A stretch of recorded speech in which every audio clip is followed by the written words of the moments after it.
오늘 좀 더 집중적으로 볼 복음서는 마가복음인데요. 마가복음의 요절은 10장 45절입니다.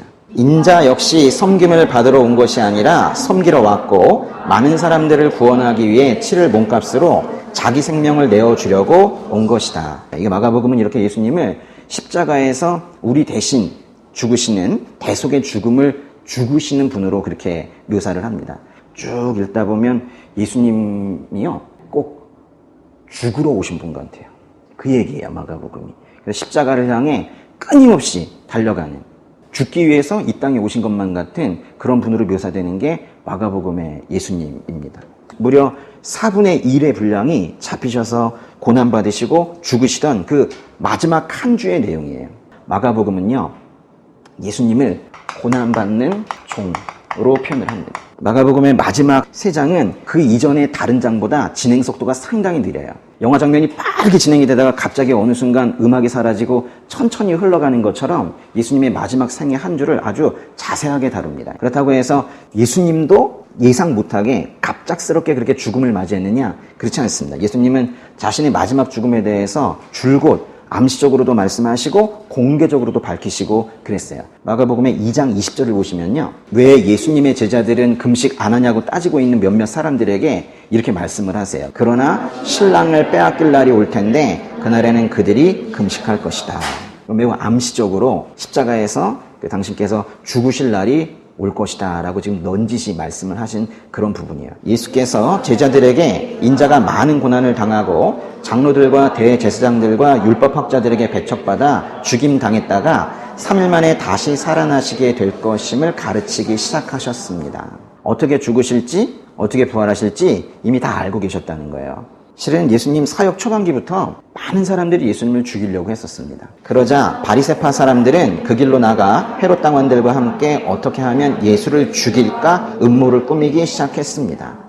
자신이 죽으실 걸 이미 아셨고 사람들은 예수님을 죽이려고 계속 모의하고 있었습니다. 그런데 예수님께서는요, 어느 시점이 되자 심지어는 당신이 이 땅에 오신 이유가 바로 죽기 위해서라고 말씀을 하시기도 하는 거예요. 그게 우리 아까 읽었던 10장 45절이에요. 인자 역시 섬김을 받으러 온 것이 아니라 섬기러 왔고 많은 사람들을 구원하기 위해 치를 몸값으로 자기 생명을 내어주려고 온 것이다. 마가복음에서 예수님은요, 이렇게 무시당하고 굴욕당하고 계속해서 명예가 훼손이 되고 심지어는 가장 친했던 제자들로부터 버림받는 그런 분으로 그려지고 있습니다. 마가복음은 누가 썼을까요?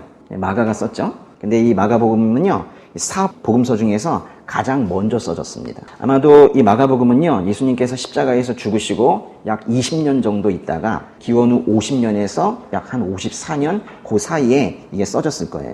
근데 마가라는 사람이 어떻게 복음서를 썼을까요? 뭘 알아야 쓸 거 아니에요. 마가라는 사람이 12 제자 중에 한 사람인가요? 예수께서 세우신 12 사람들은 베드로라 이름 지어준 시몬, 우리의 아들들이라는 뜻으로 보아너게라 이름 지어준 세베대의 아들 야고보와 그 동생 요한, 안드레, 빌립, 바돌로메, 마테, 도마, 알페오 아들 야고보, 다데오, 열심당원 시몬과 예수를 배반한 가룟 유다였습니다. 아무리 찾아보아도 마가는 없죠. 하나님께서 마가복음을 쓸 수 있도록 인간 저자 마가를 사용하신 것은 분명히 마가가 예수님의 생애와 가르침에 대해서 잘 알 수 있는 자리에 있었기 때문에 마가를 사용을 하신 거예요. 또 글을 쓸 수 있는 은사도 미리 주어 놓으셨기 때문에 마가를 사용하실 수 있었겠죠. 마가복음은 읽어보시면 알지만은 글이 재밌어요. 마가복음을 쓴 이 마가는 이야기꾼인 것 같아요. 마가가 이 복음서를 쓸 수 있었던 가장 큰 이유는 마가가 베드로의 서기관이었기 때문이에요.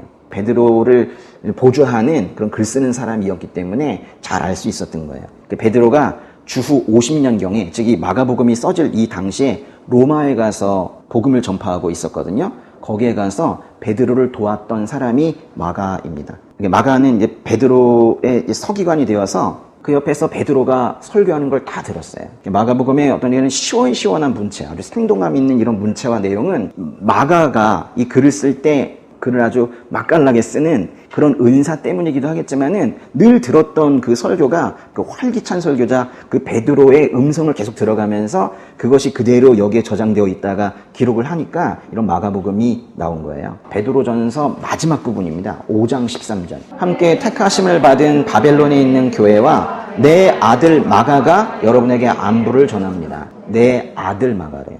그렇게 자기의 영의 아들로 그렇게 지금 생각을 하고 있는 거예요. 재밌는 것은 마가복음에는 다른 복음서보다 오히려 베드로 이야기가 적어요.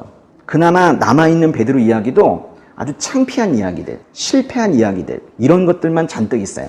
베드로가 마가복음을 다 봤습니다. 근데 아마도 자기 이야기 중에서 좀 칭찬받을 이야기 이런 것들 아마 다 빼라고 한 것 같아요. 저에게 그런 의혹이 있어요.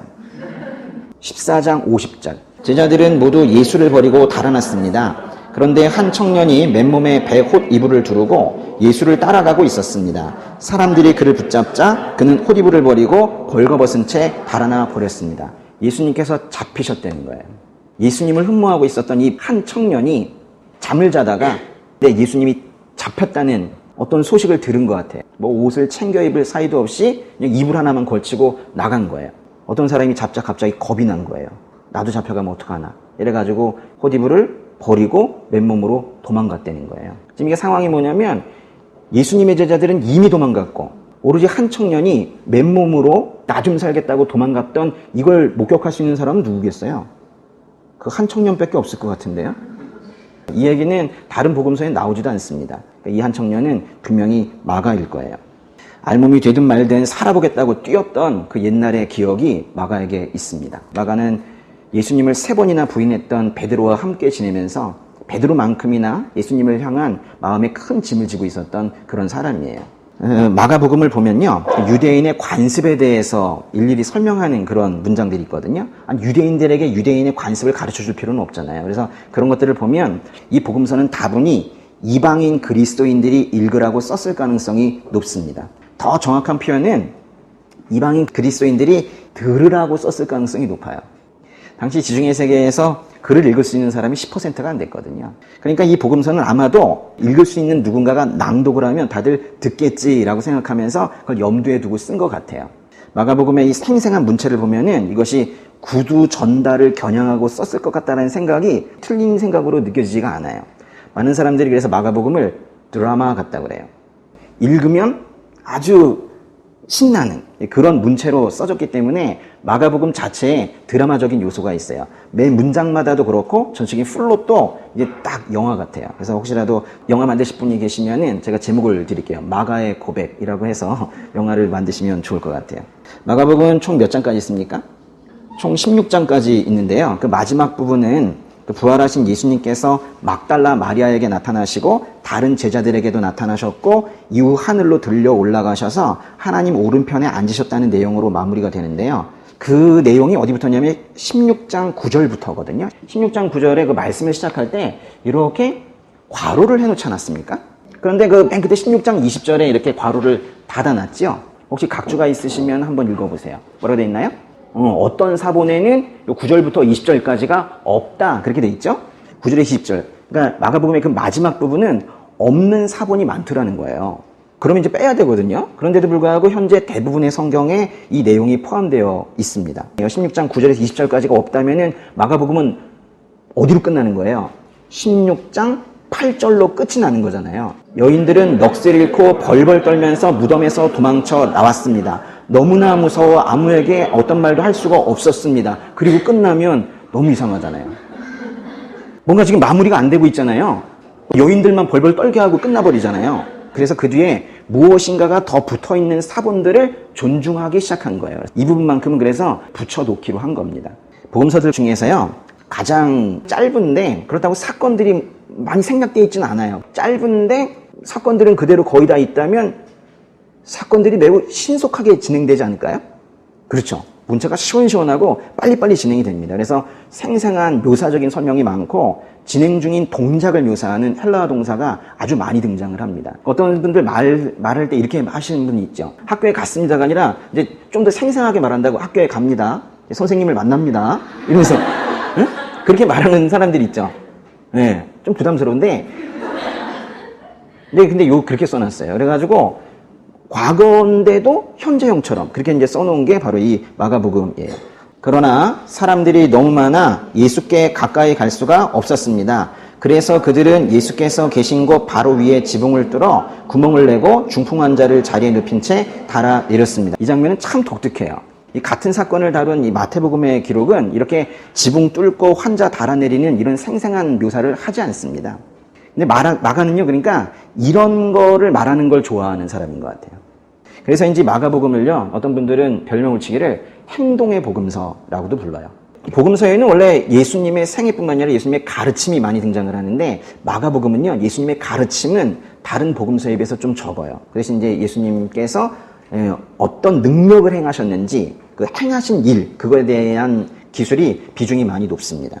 마가복음에는요, 심지어 20개의 기적 이야기가 나옵니다. 기적 이야기, 또 몸 낫는, 치유되는 치유 이야기, 이걸 다 합치게 되면요, 이게 마가복음의 3분의 2를 차지합니다.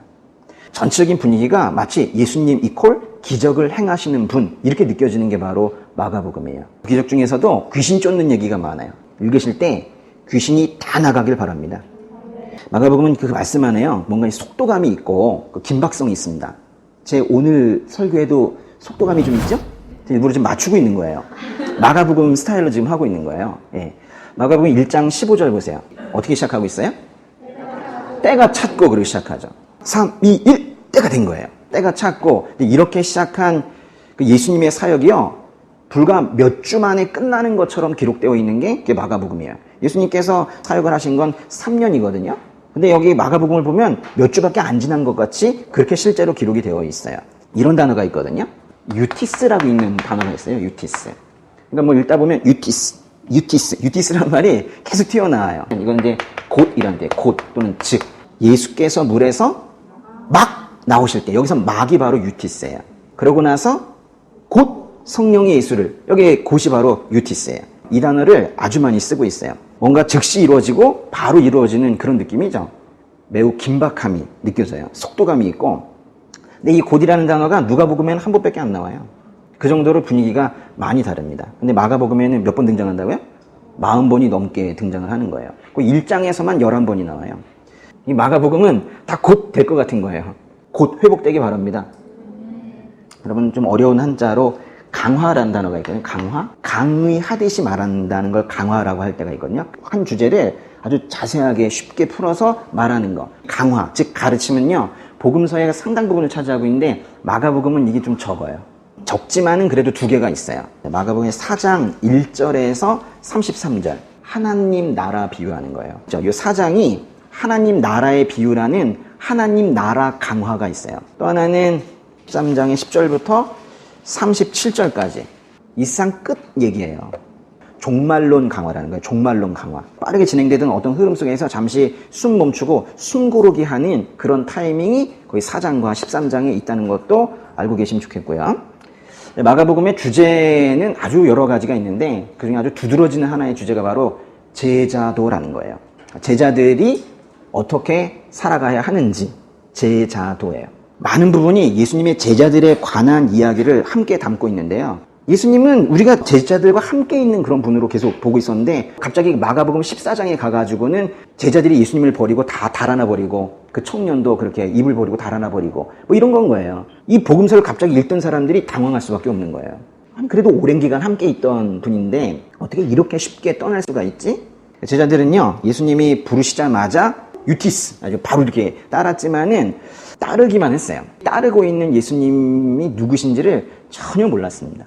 계속 목격자로 바로 옆에 보면서도 누가 예수님을 보내셨는지도 모르고 있었고 예수님의 사역의 그 본질도 전혀 이해하지 못하고 있었어요. 갈릴리 호수가 저 위쪽에 이렇게 있고요. 요단강이 쭉 흘러서 이 밑에 가면 사해 여매가 있는데 요쯤에 예루살렘이 있습니다. 좀 더 내려가면 베들레헴이 있고요. 그리고 이제 여기가 바로 갈릴리고 여기 이제 한경에 나오는 가버나움이라는 곳이 여기에 있고 그랬었어요. 호수 건너편으로 이렇게 건너가기 위해서 이제 예수님이랑 제자들이 배를 탔는데 갑자기 강한 바람이 부는, 그래가지고 배가 거의 가라앉을 뻔한 뭐 그런 장면 나오죠. 그때 예수님께서는 주무시고 계셨어요.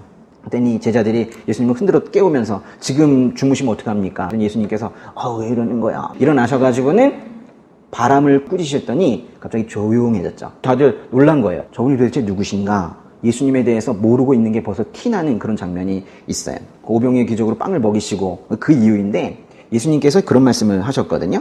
바리새파 사람들의 누룩과 헤롯의 누룩을 주의하라 그랬더니 이 제자들이 얘기하기를 왜 누룩 얘기를 하실까? 누룩? 지금 우리가 빵이 없어서 그렇구나 라고 얘기하고 있는 걸 예수님께서 들으셨어요.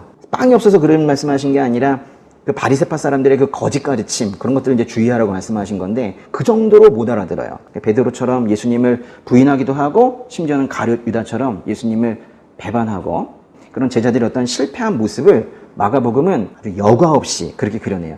마가복음은요 12제자를 절대 칭송하지 않아요. 그러면 이제 실망스럽잖아요. 여기서 끝나는 게 아닌 거예요. 그래서 제자도가 필요하다. 이제 그 얘기를 하는 거예요. 훈련이 필요하다는 거예요. 처음에 이제 갈릴리 쪽에서 사역을 하시다가 예루살렘으로 이동하는 과정들이 마가복음의 가운데를 차지하고 있는데요. 8장 22절부터 10장 52절까지 요 이동 구간이 있어요. 그래서 처음에 이 갈릴리 쪽에서 사역을 하시다가 미술에 쭉 내려가시는 요 과정 가운데 계속해서 하셨던 게 제자들을 훈련시키는 거였었어요. 마가복음은요 총 3개로 나눠져 있습니다. 갈릴리에서의 사역과 갈릴리에서 예루살렘으로 이동하는 구간이 있어요. 그리고 나서 그 다음이 예루살렘에서 십자가에서 죽으시는 그 주의 이야기입니다. 여기 바로 앞에까지가 8장 21절이겠죠. 8장 21절에 보시면은 이렇게 끝납니다. 그러자 예수께서 말씀하셨습니다. 너희가 아직도 깨닫지 못하느냐? 라고 이게 이제 갈릴리에서 이제 마지막으로 가르치신 거예요. 근데 그 바로 다음 절 8장 22절 한번 읽어보세요. 그리고 그들이 벳세다에 갔습니다. 이제 떠나기 시작을 했다는 거예요. 근데 22절부터 이동이 시작이 되어서 예루살렘 가는 길에 일어난 일들이 요 사이에 펼쳐지고 있어요. 그 다음이 뭐예요? 말 그대로 11장 1절이겠죠? 그들이 예루살렘에 가까이 와서 올리브산 근처 벳바게와 베다니에 이르렀을 때 예수께서 제자 2명을 보내시며 예루살렘에 벌써 도착하신 거예요. 세 부분이 갈릴리, 여기 이제 여행 도중, 도상이라고 표현할 수도 있겠고요. 그리고 예루살렘에 도착한 이후. 이게 얼마나 특이한 거냐면요. 요한복음은요, 내려갔다 올라갔다 내려갔다 올라갔다 내려갔다 올라갔다 3번 합니다. 근데 분명히 마가복음도 그렇게 해야 되거든요. 내려갔다 이렇게 하셔야 되는데 마가복음은 갈릴리 쪽을 이렇게 모아놨어요. 그리고 도상을 모아놓고. 그래서 마치 여기서 가르치시고 한번 이동하시고 여기 가서 죽으시는. 그러니까 마가복음은 계속해서 이 밑에 있는 십자가만 바라보고 있는 거예요. 십자가를 향해서 계속해서 죽으러 가시는 그 예수님 이야기를 일관되게 하기 위해서 이 전체적인 구조도 이렇게 써놓은 거예요. 그런데요, 뭐 그렇다고 1장 1절부터 다 갈릴리 얘기는 아니고요. 여기 또 1장 1절부터 1장 13절까지는 서론 같은 거예요. 서문이 있고, 거기 다음에 이제 1장 14절부터 8장 21절까지가 여기서 이제 갈릴리 지역에서 예수님께서 사역하신 부분이 여기에 나타나고 있습니다. 예수님께서 마가복음 14장 28절에 보시면은 나중에 결과적으로는 갈릴리로 가시겠다고 말씀을 하시거든요. 그러나 내가 살아난 후에 너희보다 앞서 갈릴리로 갈 것이다. 아주 일관되게 가서 죽으시고 죽으신 이후에 부활하시고 그 이후에 갈릴리로 다시 갈 것이다. 근데 갈릴리 지역으로 제자들이 왔을 때 거기서 만날 것이라고 죽으시기 전에 먼저 말씀을 하신 거예요.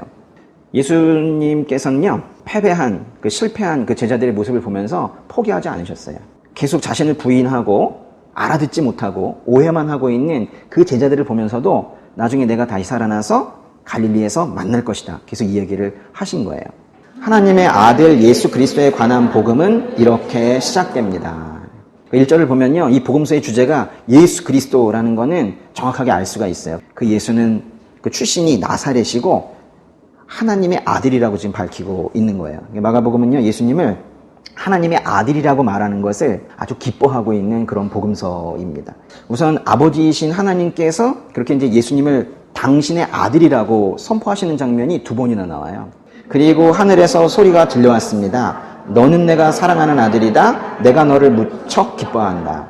또 한 장면이 있는데요. 애제자들을 데리고 어떤 산에 올라가셨을 때인데요. 마가복음의 9장 7절. 그때 구름이 나타나 그들 위를 덮더니 구름 속에서 소리가 들려왔습니다. 이는 내 사랑하는 아들이다. 그의 말을 들으라. 그리고 또 예수님을 하나님의 아들이라고 부르고 있는 게 누구냐면 참 역설적이게도 귀신들이에요. 귀신들이 오히려 그 영적 통찰력으로 예수님을 하나님의 아들이라고 부르면서 벌벌 떠는 그런 장면들이 이 마가복음에는 많이 나오고요. 예수님도 스스로 하나님의 아들이라고 말씀을 계속해서 하셨고, 가장 극적인 건요, 전혀 이 사람은 정말 예수님 믿을 사람이 아닌데 그 사람이 십자가 앞에서 예수님을 하나님의 아들이라고 고백하는 장면이 15장의 39절 보세요. 예수를 마주보고 서 있던 백부장은 예수께서 이렇게 부르짖으시며 돌아가시는 것을 보고 말했습니다. 이분은 참으로 하나님의 아들이셨다. 백부장은 100명의 군인을 통제하는 그런 로마의 군 지휘관이에요. 오히려 이스라엘을 핍박하고 있는 이방인 군대의 지휘관이 십자가 앞에서 예수님을 향해서 이런 고백을 하는 거예요. 하나님의 아들이시다. 근데 이게 당연한 일이 아닌 거예요. 이런 걸 우리가 뭐라 하냐면 역설이라고 해요. 역설. 믿을 만한 사람이 아니라 오히려 대척점에 있는 어떤 사람이 우리가 보기에도 참 예수님 안 믿을 것 같다 싶은 사람이 완전히 뒤집어져가지고 예수님 따라가는, 저 얘기하는 건데요. 근데 그런 것들을 보면서 야, 이거 역설이다, 이제 그렇게 보죠. 근데 그 역설의 그런 느낌들이 이 마가복음에 또 많이 있어요. 1장 1절로 다시 가보세요. 1장 1절을 보시면은 동사까지 모두 완비된 그런 어떤 문장 형태로 번역을 했지만은 사실 원문에는요 동사가 없습니다. 그러니까 이게 원문은 이런 거예요. 하나님의 아들 예수 그리스도에 관한 복음의 시작. 근데 이렇게 뒤에 동사를 없애고 보니까 이 복음의 시작, 이 말이 상당히 두드러지게 보이죠. 복음의 시작. 그 복음이 어떻게 시작이 되는 거예요? 일단 예수님께서 오시지 않으면 복음은 시작되지 않는데요. 예수님께서 하나님과 그 특별한 관계를 가지신 그분이 오셔서 뭔가를 해결하셨다는 그 좋은 소식, 굿 뉴스, 그걸 우리가 복음이라고 하는데 그 복음이 어떻게 시작이 되는가, 그것에 대한 얘기를 2절과 3절에서 하고 있어요.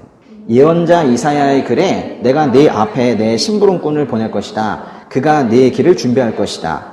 광야에서 외치는 사람의 소리가 있다. 주를 위해 길을 예비하라. 그분을 위해 길을 곧게 하라.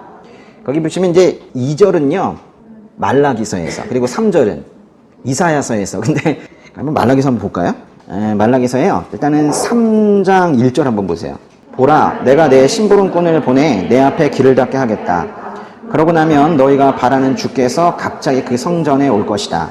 너희가 좋아하는 계약의 심부름꾼 말이다. 그가 올 것이다. 만군의 여호와께서 말씀하셨다. 뭔가 하나님께서 누군가를 보내시겠다라는 거예요.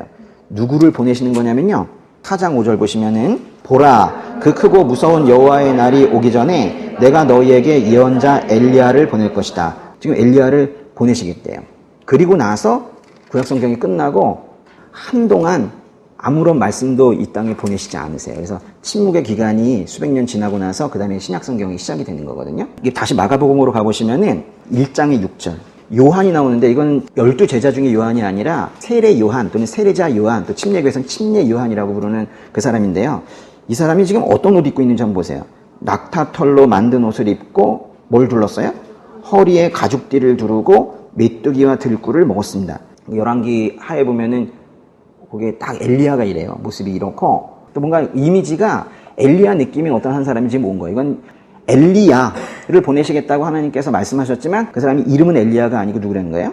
요한이라는 거예요. 세례자 요한이 하는 일은 무엇인가? 주를 위해 길을 예비하라. 그분을 위해 길을 곧게 하라. 예수님께서 갑자기 오시면은 그분이 예수님인지 모를까봐, 그래서 그 앞에 분명히 누군가 한 명을 보내서 길을 곧게 하고 내 뒤에 오시는 그분이 하나님께서 보내신 분이라고 말할 수 있도록 미리 배려하신다는 거예요.